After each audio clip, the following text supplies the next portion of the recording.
All right, another day, another bad piece of news for Xbox.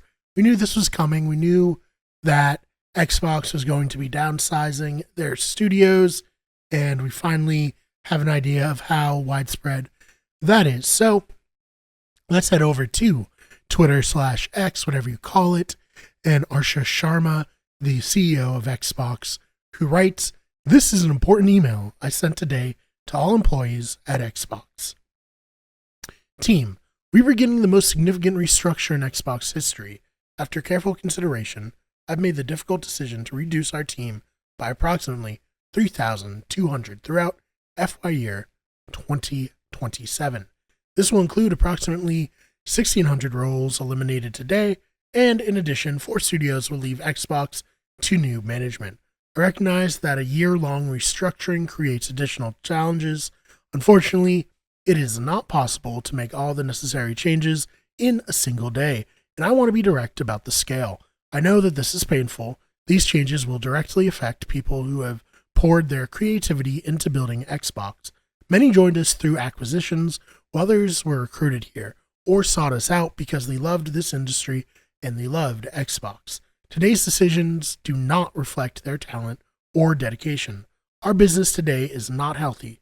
We are operating at margins that are 3 to 10 times lower than comparable platform and publishing businesses. We entered Gen 9 with a small install base and a higher cost structure. To grow, we bet on Game Pass, multi-platform, and a broader portfolio of content. While those businesses have created meaningful value, they did not grow at the pace we expected. As that happened, our core business weakened and we added more teams, more investment, and more time, hoping for a better outcome. And now the industry is facing the most severe hardware crisis in its history. We must reset Xbox. First, we will reset our content portfolio. Since 2018, we have aggressively expanded our studio portfolio, while the number of games created each month across the industry now outpaces the last 10 years combined. We will now find ourselves competing not only with the largest publishers, but also with the smaller independent studios. It is neither possible nor desirable to own every great independent studio. We have also learned that we are not the best home for every type of studio.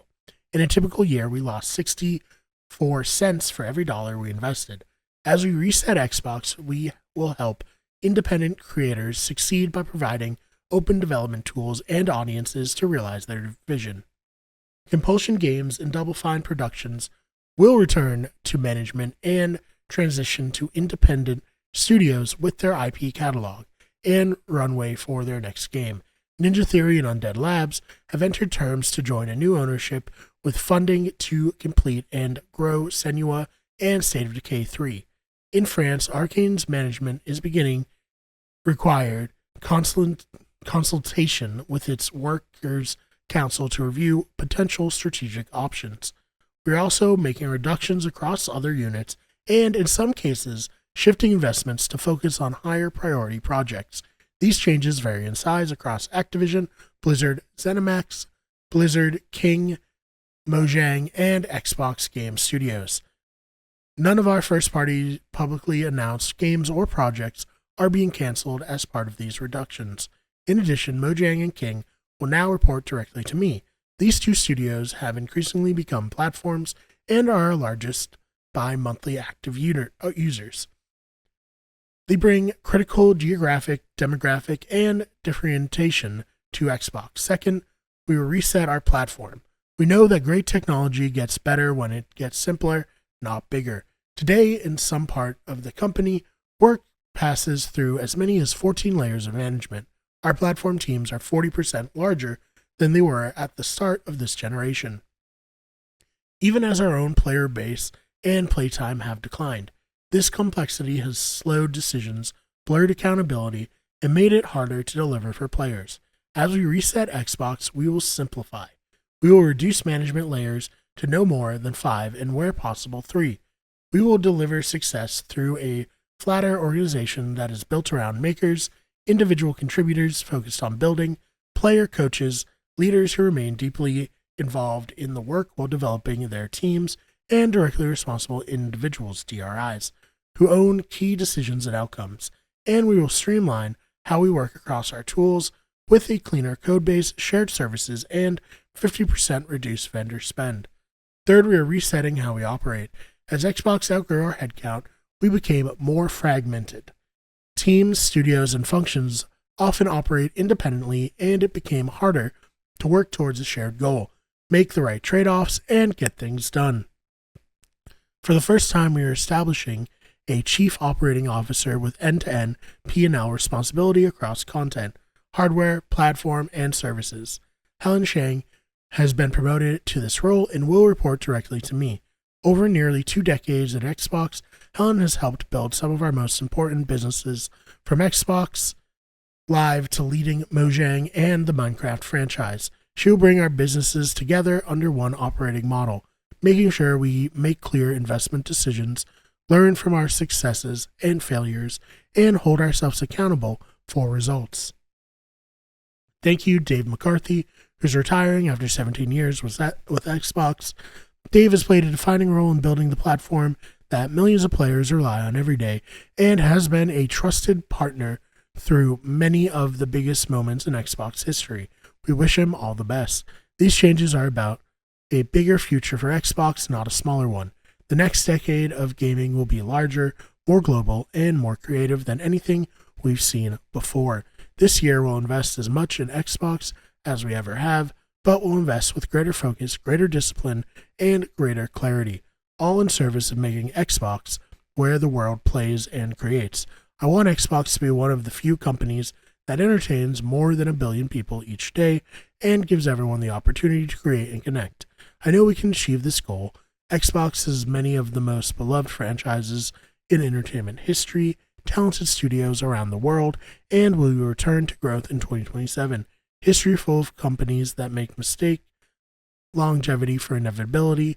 We will not be one of them. Arsha. So, a lot to talk about there. I think first and foremost, it sucks that over 3,000 people are being let go, 3,200. And I think that as time goes on, we'll find out who the rest of them are. Just 1,600 were eliminated. Just 1,600 eliminated today. As if that's a small number. But on the one hand, very disappointed to see all this come to an end. On the other hand, it does feel like this is probably the right move for Xbox. Xbox was in no way, shape, or form performing well. We all know that. Ever since the Xbox One reveal, it has been downhill for Xbox consoles. I love Xbox. I still support it. I have my Xbox Series S, and I love it, but it doesn't change the fact that Xbox has been struggling and losing to PlayStation the last 2 generations. They really did need a big shakeup, and it sucks. It sucks that so many people were counting on this, were working hard to get these games out. Now, they say no games that were publicly announced or canceled, but certainly that means that there are a few, at least, non-announced games that were canceled that people poured their blood, sweat, and tears into. So, tough day for Xbox once again. Let me know your thoughts about all of this. I guess silver lining, none of the studios got shut down. Just, let go, and we'll get Senua and State of Decay 3, but who knows what the future holds for those studios without the backing of Xbox. When they were under the Xbox umbrella, it felt like, they'll have time to do whatever they want. But, I don't think that was the case. Also, the person who headed Fallout 76 is out, so we'll see if that continues to go. I would imagine that Xbox is kind of saying to Bethesda, hey, look, enough with the spin-off stuff. Get all your people on the new Elder Scrolls. We've announced that so long ago. We need to actually come out and get working on either Fallout ports or remakes or, a new Fallout. So we'll see what happens there. What are your thoughts on all of this? Let me know in the comments. And if you enjoyed this video, please subscribe. We have new videos coming out all the time on the Those Fake Nerds channel. If you're on the We Get Everything channel, watching this, please subscribe there. Trying to get to 2,000 subscribers. Other than that, thank you so much for watching, and I'll see you in the next one.